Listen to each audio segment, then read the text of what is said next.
Plus j'explorais la face cachée des familles royales européennes, plus je m'enfonçais dans le terrier du lapin, jusqu'à ce que je tombe sur quelque chose d'extrêmement sombre. Je vais vous épargner les détails macabres. Ils sont trop horribles, trop écœurants. Je vous encourage à faire vos propres recherches. Tapez sur Google les noms que vous allez entendre, lisez et écoutez par vous-même et faites-vous votre propre opinion. C'est ici que l'affaire Pizzagate refait surface dans l'histoire. Pizzagate n'est pas seulement un problème américain, c'est un problème mondial. Allons droit à la véritable définition de Pizzagate. Partout dans le monde, des enfants sont enlevés et vendus à des réseaux pédophiles d'élite. Ils sont torturés, violés et assassinés dans le cadre de cérémonies rituelles sataniques. Les meurtriers boivent ensuite le sang des enfants et mangent leur chair. Le sang des enfants qui ont été gravement traumatisés avant de mourir contient de l'adrénochrome, une drogue naturelle produite par la glande pinéale dans le cerveau.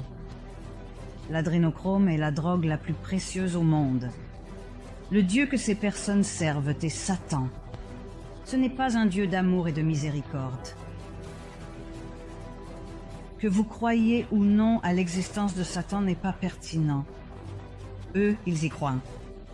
Et selon chaque témoin oculaire qui a le courage de se manifester, Pizzagate est réel. Vous vous souvenez des déclarations de Mel Gibson? Il a été évincé parce qu'il ne voulait pas participer. Pourtant, il en a été témoin. Et il fait partie des très rares personnes qui osent en parler. Personnellement, je pense que c'est un miracle qu'il soit encore en vie. L'adrénochrome existe vraiment. C'est la drogue ultime. Voilà à quoi vous ressemblez quand vous en prenez. Et voilà quand vous n'y avez plus accès. Grâce au président Trump,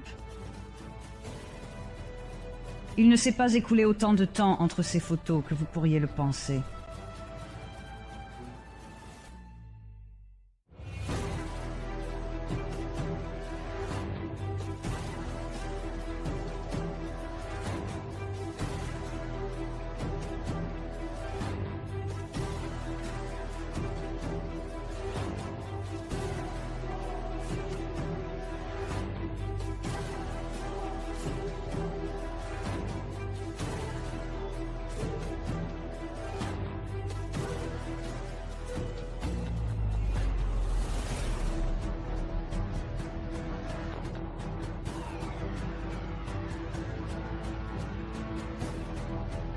Peu d'enfants survivent aux cérémonies rituelles sataniques. Les très rares qui y parviennent n'étaient pas destinés à être tués. Ils étaient là pour servir sexuellement l'élite, la royauté, les chers, les hauts responsables politiques, les banquiers, les juges, les chefs religieux, partout dans le monde. La plupart des survivants sont nés dans des familles de culte satanique. Lorsque vous étudiez tous les témoignages des survivants, vous verrez qu'ils ont beaucoup de points communs. La même description des atrocités qu'ils ont subies, les mêmes noms de bourreaux et la même élite à laquelle ils appartiennent. Le problème cependant, c'est que la plupart des gens ne croient pas ces survivants. Il est plus facile de supposer qu'ils sont fous ou en quête d'attention que d'affronter la terrible vérité. De plus, peu de survivants osent se manifester. Ils sont tout simplement trop traumatisés. J'ai passé d'innombrables heures à écouter leurs récits terrifiants. J'ai lu des rapports de police et je suis convaincue que ces personnes ne sont pas folles. Ce ne sont ni des chercheurs d'attention ni des menteurs. Leurs récits sont cohérents. Je vous invite à faire vos propres recherches et à vous renseigner sur les victimes et ou témoins suivants. La néerlandaise Anne-Marie van Bleenburg, Tottenay en maison, Annemarie Lucas et Ronald Bernard, l'Irlandais Richard Kerr, le frère et la sœur Gabrielle et Elisa Dierman du Royaume-Uni, l'Américaine Satan Ruth Ashcraft et l'Australienne Fiona Bonnet. Chaque fois qu'un délinquant sexuel sur enfant était arrêté aux Pays-Bas ou dans la Belgique voisine, Pensez à Marc Dutroux, Robert Michelson. Ils juraient tous qu'ils fournissaient des enfants à un vaste réseau d'élite. On ne les croyait pas. Ils étaient présentés au public comme des loups solitaires, agissant seuls. La plupart des spectateurs vont à nouveau ressentir une certaine dissonance cognitive.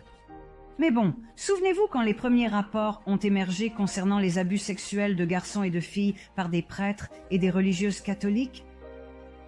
Au début, personne n'y croyait. Les gens étaient trop choqués pour l'accepter.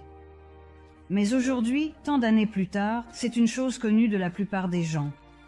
L'Église a versé des millions de dollars à ses victimes dans le but de les faire taire.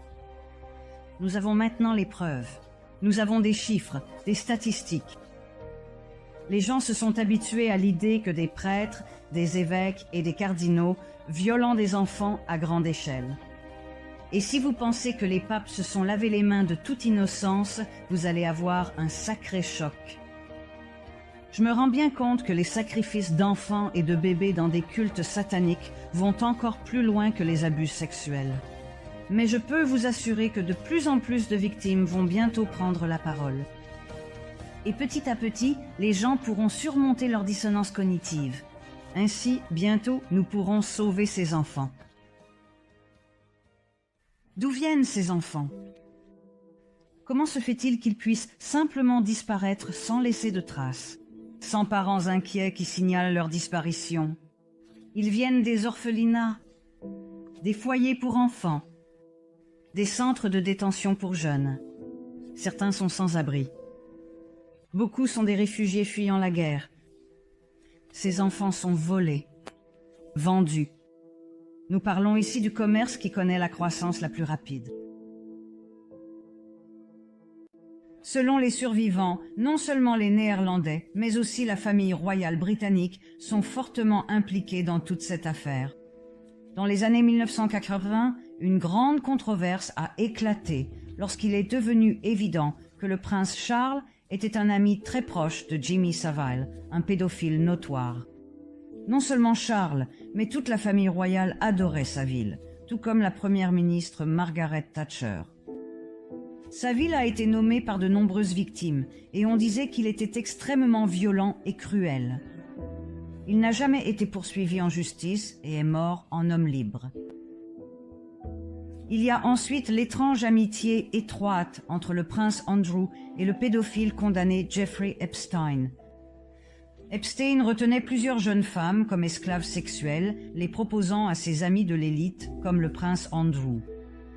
La famille royale a toujours nié ces allégations. Il y a plus, en 2015, une année marquée par de nombreux événements à travers le monde, une vidéo particulière a attiré l'attention sur Internet. Cette vidéo a été filmée par un touriste suédois lors de sa visite à Londres, alors qu'il se trouvait devant le célèbre palais de Buckingham, la résidence officielle de la famille royale britannique. Le palais de Buckingham, situé au cœur de la capitale anglaise, est un symbole emblématique de l'histoire et de la culture du Royaume-Uni, attirant chaque année des millions de visiteurs venus du monde entier pour admirer son architecture majestueuse et ses célèbres gardes en uniforme. Ce jour-là, le touriste, muni de sa caméra, souhaitait immortaliser son passage devant ce monument historique. Sans se douter de l'importance que prendrait son enregistrement, il a filmé une scène qui, une fois partagée en ligne, a rapidement suscité l'intérêt des internautes et des médias, devenant un sujet de discussion et de curiosité à travers le monde. On y voit un garçon nu s'échapper par une fenêtre du palais en utilisant un drap. Le garçon ne parvient pas à tenir et tombe au sol.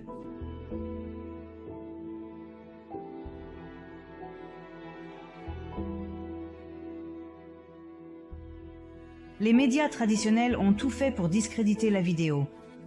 Le palais de Buckingham a refusé de commenter la vidéo et la police métropolitaine a déclaré n'avoir reçu aucun signalement de l'incident. Maintenant, je ne sais pas ce qu'il en est avec la famille royale, mais il y a clairement quelque chose de bizarre.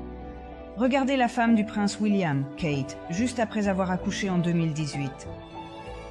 Pourquoi diable aurait-elle choisi une robe identique à celle du film d'horreur Rosemary's Baby, où Rosemary donne naissance à l'enfant de Satan? Quel genre de coïncidence folle est-ce là? Selon les survivants des rituels sataniques, les papes aussi étaient et sont fortement impliqués.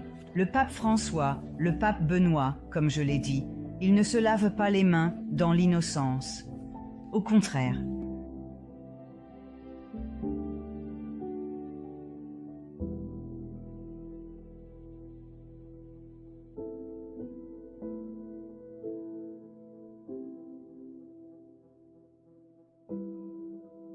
D'après les survivants, le pape François et le prince Bernard des Pays-Bas aimaient tous deux les parties de chasse.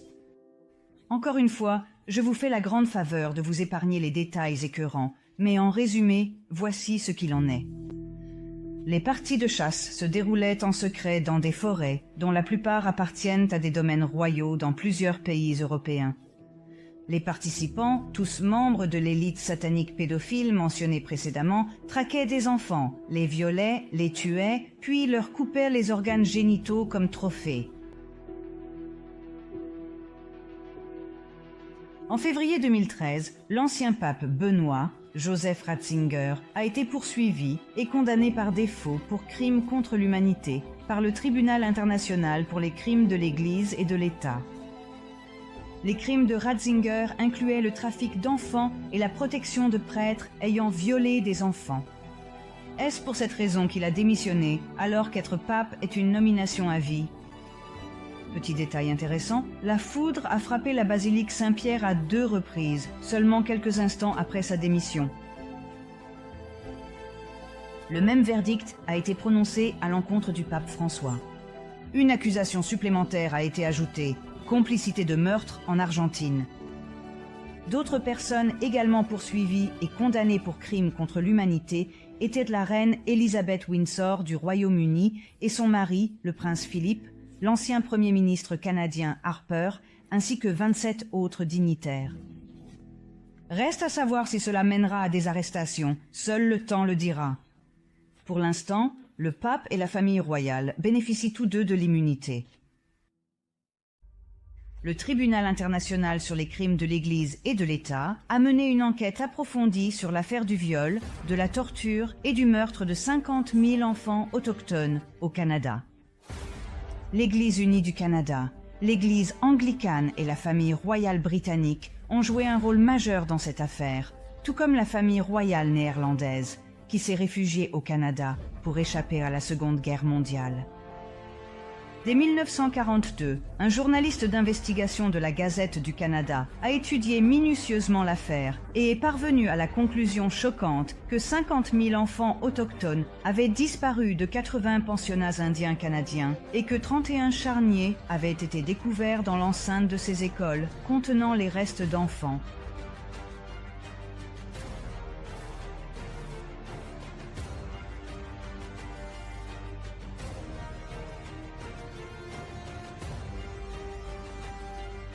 Aussi choquant que cela puisse paraître, ce n'est pourtant pas nouveau.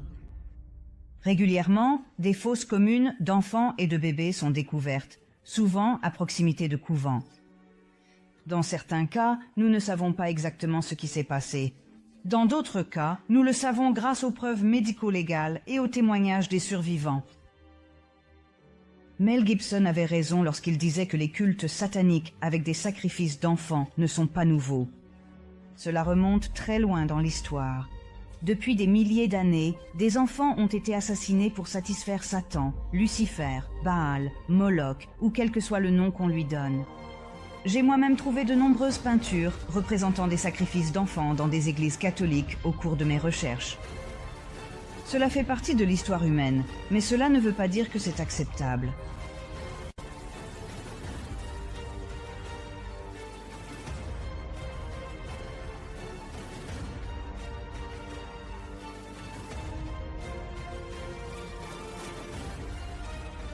Nous connaissons tous les Aztèques et leurs sacrifices humains et nous pouvons l'accepter car cela appartient au passé. Mais jusqu'à récemment, je n'étais au courant de rien de tout cela. Je n'avais jamais entendu parler de Pizzagate ni de culte satanique luciférien pratiquant des sacrifices d'enfants. Je pensais que cela appartenait au passé, au Moyen Âge. Eh bien, je suppose que nous vivons encore au Moyen Âge. Tous les cultes sataniques sont connectés à travers le monde. Les personnes au plus haut niveau n'y sont que parce qu'elles participent.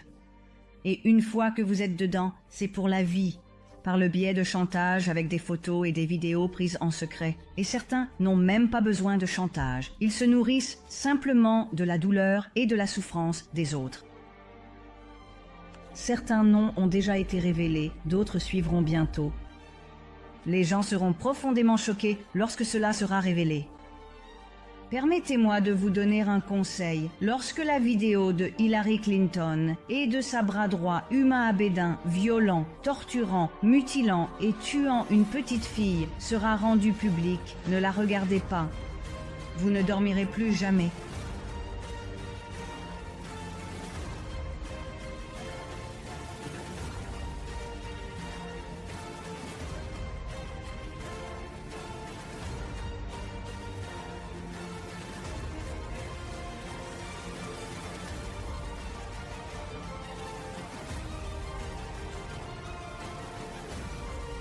Il y a certaines choses que je ne partagerai pas avec vous ici, tout simplement parce qu'elles sont trop horribles. Comme la torture d'un enfant sous la douche par John Podesta. Cherchez et trouvez-le par vous-même si vous le souhaitez. Je souhaite éveiller les consciences, pas traumatiser les gens. Il en va de même pour les chaussures rouges. Vous voulez savoir de quoi elles sont faites? Faites vos propres recherches. Je vais vous donner un petit indice. La tradition des chaussures rouges pour l'élite remonte à l'époque byzantine, lorsque les rois les portaient comme symbole du martyr sanglant. La vidéo, d'ailleurs, a été retrouvée sur l'ordinateur portable confisqué d'Anthony Weiner, l'ex-mari de Huma Abedin. Elle était stockée avec des milliers d'autres fichiers dans un dossier intitulé « Life Insurance ». On peut parler de chantage. Weiner, au passage, a été condamné à 21 mois de prison pour avoir envoyé des messages sexuels à une mineure en 2017. Ah, et la bonne nouvelle, c'est que l'ordinateur portable de Weiner a officiellement été accepté comme preuve au tribunal. Je peux vous assurer que nous entendrons beaucoup plus parler de son contenu très bientôt. Alors, que se passe-t-il lorsque vous essayez de rendre tout cela public ? Soit votre carrière à la télévision s'arrête net, soit vous faites une crise cardiaque.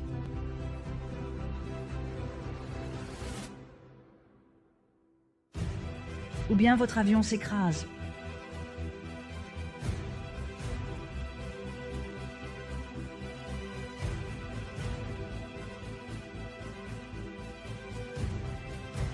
Ou vous êtes retrouvé mort dans une chambre d'hôtel.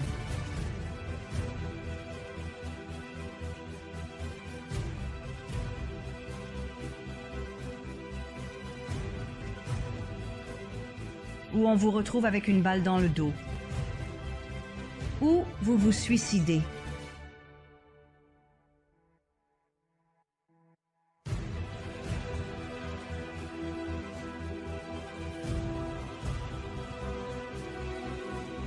Et devinez quoi? Je ne vous ai même pas encore montré le véritable sommet de la pyramide du pouvoir, juste la partie visible du sommet.